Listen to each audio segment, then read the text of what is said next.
बाको जनै घाँटीमा थियो, मेरो जनै काँटीमा छ। बाको जनै घाँटीमा थियो, मेरो जनै काँटीमा छ। बाले धोती फेरे खाना खाए, मलाई फेर्नै आएन, टाटीमा छ। बाले आगो खाए, कोइला निकाले। बाले आगो खाए, कोइला निकाले, मैले रागो खाएँ, छोइला निकाले। बाले आगो खाए, कोइला निकाले, मैले रागो खाएँ, छोइला निकाले। भान्सामा पस्दा बाको जिब्रो पड्किन्थ्यो ढिँडो गुन्द्रुकको बास्नाले।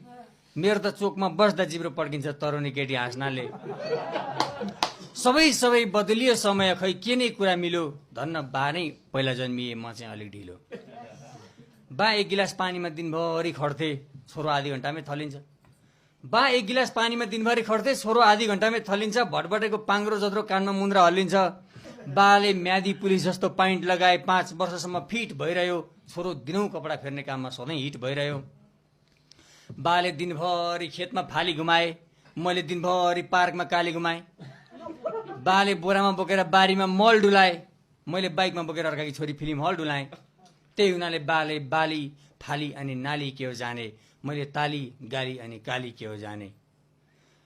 किन होला बालाई थाहा भएको सबै कुरा मलाई थाहा नभएको? किन होला बालाई थाहा भएको सबै कुरा मलाई थाहा नभएको? किन होला उनी चाहिँ मेरा बा र म चाहिँ कसैको बा नभएको? धन्यवाद।